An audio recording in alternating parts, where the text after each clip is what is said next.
when you go Fredrin. So you have a tank jungler. Yes, you're up against a carry, but then you only pick that up if you don't see something like the Kimmy or anything that could really give it difficulty. If you want to play solely or on your Granger and Eve, because if they also go Assassin here early on, that's 3 carries already. So they show it, they'll go for EXP. That's such a great pick. Which is exactly why. They go Vengeance. It makes sense now to actually pick up the Fredrin as their last pick if it can actually go well with whatever Black Sentence finals picks here. Yeah, very, very interesting here. Now, Esmeralda will eventually come to a point where the Esme outscales the CC, but it really depends on what the CC's build is, right? Because CC becomes a lot less tanky and has scalable damage, assuming that you have access to things like Hunter Strike, things like, obviously, War Axe, but most importantly, having access to Sea Halberd, right? Once you get that Sea Halberd on top of the Hunter Strike, then you've got a pretty decent chance. But there we go. Finally, the Nulok shows up right at the very end. You don't need to do anything crazy anymore. So much shred, maybe. Yeah. Fred's gonna No, struggle. Yeah. Fred, after the Lunox showed up, it's like, yeah, this is really tough for Fred, so just go for the Lunox, and then you get damage. Excuse me, Nolan, and then you get the damage. So, a lot of options for CG Esports in terms of... In this scenario, and it soft counters the land a lot, and it just like makes things so much more difficult, even if you want to go run over towards your opponent. So, let's see how BSE could potentially turn things around here. Welcome to Even though I just mentioned in the first phase of the draft, it was already quite... Why do you sound so worried? I mean, they've got a chance to even it out 1-to-1. It's anybody's game, and yes, CG may look quote-unquote cleaner, but it doesn't mean that it's a guaranteed win. BSE, if they get like an early first blood, this is going to get a lot harder. Oh, but wait, that early first blood might actually be Balance if he did not use the flicker there. So now we see the revitalize effect. It's a little bit too eager to take that trade in the center, huh? Ah. It's a trade, but look at Shin. He is making sure that he is putting the hurt onto Jiku, right? Every single time. Like, Jiku, as much as he can poke out Shin, he's just healing off of the wave every time, which Jiku cannot do. Very easy for a Lunox to self-sustain at the center. Also, maybe one of the best that you can do to pack up against an Eve. Still, Valence wants to fight this. Can easily get movement speed for himself, but without a flicker, he'll need to be a little bit more tactical of when he decides to take those fights. Yeah, because again, even if they try to go for the all-in, there's a very good chance that Shin actually wins out in the fight because there's just more bodies that he could heal off of. Jiku just doesn't have the raw burst damage just yet, right? Let's not forget that even for Steffe, that Revitalize, very low cooldown. It's already 19 seconds before it's off, and then maybe could potentially save somebody else's life. I am curious about the top side, though. Is Ye3 winning the lane as hard as he possibly can? Well, seems like he's somehow forcing Orochi to not overextend as much. And the fact that Gary, too, is currently over there. But it seems like they're going to change their priorities a bit. They want to go for the mid lane, but instead Balance will be the first to fall. First blood for Black Sentence, and it's Haidon Bush who gets it. Yep. Balance was probably hoping that he could live a little bit longer there, but just the raw damage coming in from Haidon Bush going to be enough to take him out. On top of Shin, let's not forget Shin. A much better start for Black Sentence here, and Shin, Gary? speaking of Shin, finds Gary! And now, instead, Amzik will be the one to trade things out. Steffe, though, oh no. CG Esports 2 will find 2. Oh, that was so dangerous. Thank God Amzik checked that and saw the light wheel coming out. That would have been an awful way to die. Yeah, Doom would have been ready. Let's look at the hand cam brought to us by the Realme 15 Pro 5G, the M7 official gaming phone. Highlight onto Haidon Bush, who was able to get the first turn of the game and now dashing in and out in this one. Shin? Jiku forced to flicker out. Black Sentence are dealing with Valence really, really well so far. It's like they're not afraid to throw out their damage. Yep, they shouldn't be because, again, they have a lot of ways to actually maintain themselves in this fight. And let's not forget that Valence, his debuff for the Power Wilderness is all based off of, hey, are you using armor? Does my mid laner use armor? No. So literally he's getting a net nothing from it, other than maybe Amzik and arguably even Gary. So every time you see Gary, Ye3, or even Amzik looking for maybe an entrance in, Valence is going to be your trigger finger. Amzik now double laning here, just to speed up his farming process. He does have a lead over the carry. floating around 400 to 500 gold. He's got to be patient. They got to be extremely patient because those first items, especially when you start developing a 2-point-K lead, the neutral objectives suddenly become uncontestable. Yeah, and their rotations can be an opening for Black Sentence once again, since Steffi and Shin are not really letting go of this river control, and they've been constantly trying to burst down members of CG Esports who passed through. But fortunately, they regain control of it, though, and force out a reaction somehow from Steffi. Valens just man-to-man marking this guy. Okay. Okay, so glorious pathway and the real world manipulation both used at the same time. Boom! Jingu actually takes the turtle for CG Esports, and now they're trying to look for the kills as well. Steffi goes down, but so does Chiku. Orochi dealing so much damage and zoning. Haidon Bush will show himself up, and now CG will disengage. Oh, Oh my goodness! oh, yeah! Nicely done by Gary. He understood that somebody was going to walk down. The high likelihood that it was going to be either maybe Shin or, in this case, Doom, he got him for sure. Wait. They No. actually want to go for Orochi. Oh, Falling Star Moon lands onto What? both of them, though. Valent has to run away! No! Now the flicker finishes off the kill. Wow. Orochi 1v2s that. Yeah, that's Who would have guessed? Esmeralda, right? We can handle him. Don't worry about the shield that you get for yourself, Hilda. It'll be okay. I don't know what the decision there was, but I think they kind of forgot how this hero works. But that's fine. That's fine. This is just a lethal reminder not to put your shields in front of Esme. Yeah, I have a feeling that CG Esports was way too greedy in getting Amzik another Sky or getting Amzik a Sky Piercer stack, because he built up the Sky Piercer before that turtle. So that means Valens was probably like, "Hey, Amzik, you want to get this guy? It's an Esmeralda. He's really low. You want to stack, bro?" Dude, Of that's course, Amzik. You can't blame him for saying, "Oh, you have lead. I want to stack." that sounds like a great idea. I'm 1 in 3. Oh, Don't be fooled. And now Valent gets slowed so much. Bro. Nowhere to run for the Hilda. Ye3 Oh. all alone here, uses the Oh. Vengeance, tries to take on Doom, but now he sees Shin and Steffi running after him. Fortunately, there's no glorious pathway anymore, and with the Cyclone Eye, where is he planning to go? keep running circles. Oh, Just give it to the tower, yeah, 3. Yeah. He's gonna go for an Oh. execute. Wait, can he go for an execute? No, he went back into combat. Yeah, now he's dead here no matter what. Yeah.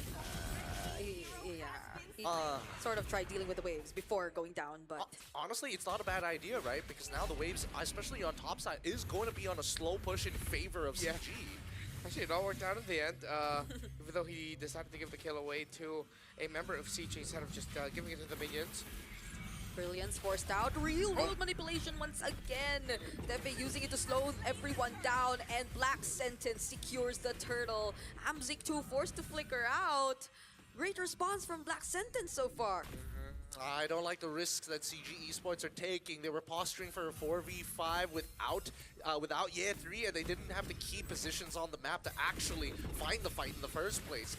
Keep in mind, Amzik is going to be the main win condition other than Chico, who wants to poke out his targets. Yeah, Chico hasn't had a similar game compared to game number 1, for sure.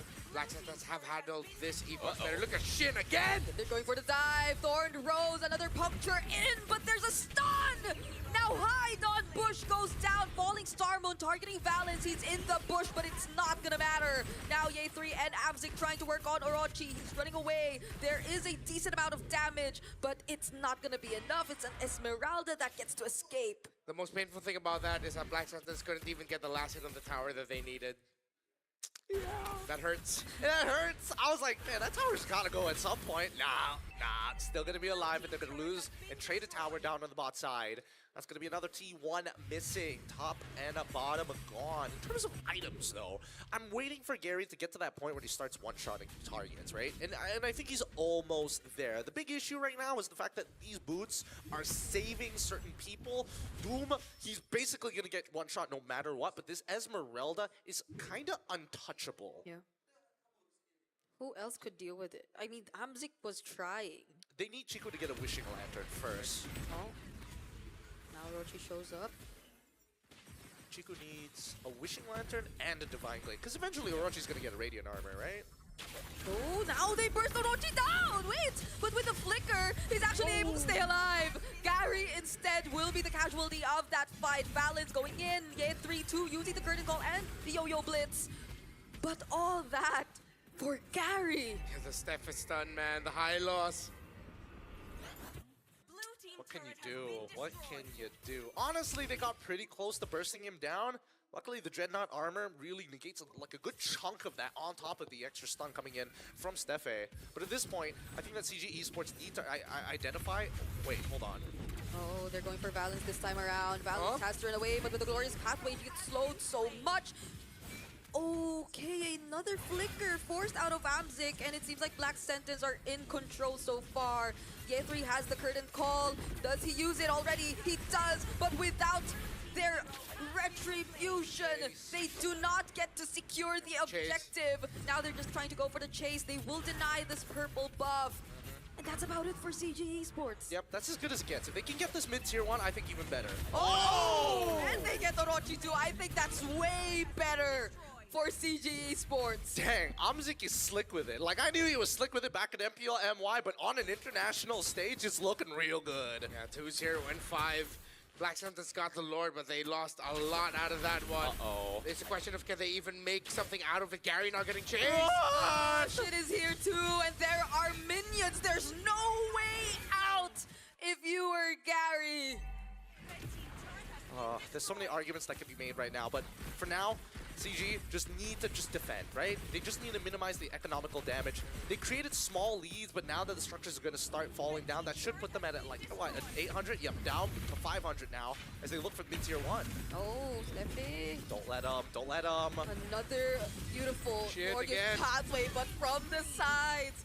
The damage from Shin and Doom are a bit too much for CG Esports to deal with. Not when they're frontliners, not when Valens gets bullied so much on this Hilda, even before he gets to do anything. Latin America's brightest talent in a long time, 3-1-6. The entries have been perfect, and It's such a huge problem. Yeah. Now that she's already got 2 items in the bag, like any tanks walking up is going to get poked out harder than Chiku can apply pressure. Speaking of tanks, I don't think Valens has a magic defense item yet. Oh no, he does not. Oh yeah, so he only has the Chastis and the Dominance Ice. but you do get magic defense from the Dumb Eyes, so Oh yeah, should be okay. Take 40?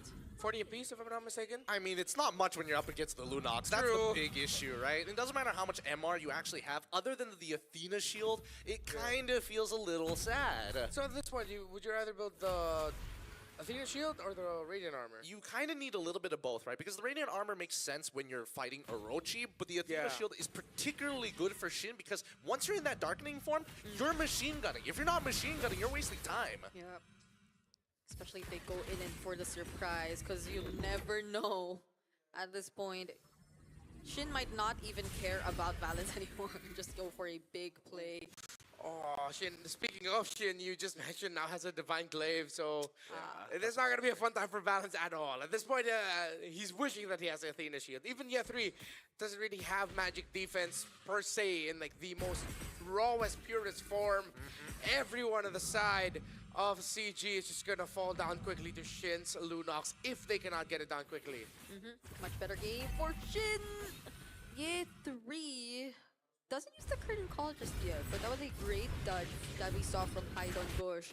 Are they forcing a fight here before the Lord? No, they're probing. They're probing for a reaction against Black Sentence, right? If they get too caught up in the probing, then they're going to take that fight, and CG is more than happy to start peeling away, because they've got plenty of peel with Chiku guys alone. Oh my god. Great poke. Great poke from Amzik. By the way, he has not died yet. He does have a single stack on that Sky Piercer Yeah. from his second kill. That can easily just start chaining. Black Sentence needs to watch it. Oh, Gary tries bursting down Orochi, but now they just decide to go for it. There's the glorious pathway, the falling star moon. Ye 3 forced to use the vengeance as well. But every single one of CG Esports is still alive. The real world gets cancelled. Gary tries to go for Shin, but the damage is not enough. Fortunately, Ye 3 finishes it off, but I'm sick all alone. How is he able to do this? Orochi's chasing after him, but he still has the flicker. That's a 2-for-3 trade so far. Amzik's out of bullets here, but he'll be able to get back to base. Meanwhile, it's Lancelot and Carry. It's Hide on bush. Doom and Orochi able to secure this Lord for Black Sentence. Orochi stands in front of the Death Sonata. And now CG will have to defend with his Lord push. I think Valens has to get on top of Orochi. I think he has to put the debuff onto Orochi to allow Amzik to actually deal some relevant damage, because right now Chiku is just not cutting it. Look at the way that this fight actually plays out, right? Chiku is point blank in their faces with the RWM. It's a great angle, don't get me wrong, but you put yourself in such a dangerous spot that both Steffe alongside with Orochi is able to do whatever they want. They had their way with him. So long as Orochi's there, CG is always gonna have a problem. It's going to be a bigger problem if they just leave it be. What else? Where's Chiku currently at? He's already got the Divine Glaive and the Wishing Lantern. It's not that like he doesn't have enough damage. His front line, dude. Front line is falling down way too quick. They just need to peel slowly. Just let your boy Chiku do the work, right? Let him walk up. Let him try and get those Void Blasts down. Let him get those procs. Okay. They'll be defending this Lord down bottom first, but they decide to commit so much shit also going in. And look at the amount of damage that they're able to deal. Real World to stop them though. Curtain Call coming in from Ye3 alongside the Vengeance, but they cannot find any kills. It's only Orochi that goes down. They're probably gonna be happy with that, and they're gonna try to look for more, but Black Sentence don't wanna fight. You can see how hesitant Gary is. He's like, I could go further. Dash Retry, get him, Amzik. I really thought he'd bounce after getting that retry off. It's like, oh, he just wanted to get the slow. Oh no, he actually really doesn't want to. I don't want to go in, Chief. I don't want to do this, man. Way too risky. Dude, I can only imagine that Amzik, he's a really humble, really nice kid. Yeah. But imagine if Chiku's good old, like, toxic goal laner traits rub off on him. He's screaming at Gary, jump him! Why are you scared? Die for me! CG, though, were able to defend that well. Black Sentence got as good as it could get. Pretty sure they wanted to get that mid tower too, but they ran out of the minions, and with how CG were defending, they needed to back off. Amzik now has 2 stacks on the Sky Piercer that still, I mean, it's not as bad as like having more than 50, but still, it's 2 stacks to work with. Yay, Valens also has the Athenas now. Oh, he should be able to survive a little bit A more. little bit. But Shin has been positioning very well in the fights. Chico having a really hard time reaching the Lunox with real world manipulation. This is so sad. He's participated in so many fights. Only 20 stacks, 7 assists. Feels bad. I mean, a lot of it just comes down to Orochi and Steffe just blocking a majority of the shots. There's so many times where it's like, oh, somebody's down to 1 HP, and Gary's like, man, I really don't want to die for this, but I have to. Oh, Steffe again as the target. Whoa! Unfortunately, gets to dash away from the glorious pathway. Now the Wind of Nature is forced Hello? out. Chiku, Amzik, 2 crucial players get taken down by Black Sentence even before the fight is able to happen. Valens, Ye3, and Gary, they're the only ones left to defend this incoming siege. Doom, every single member of Black Sentence is still alive. Shin goes in once again, not even with the Athena shield. Can Valens survive this? Black Sentence are bringing us to a game 3. Nicely done by Black Sentence, really taking advantage of the disrespect coming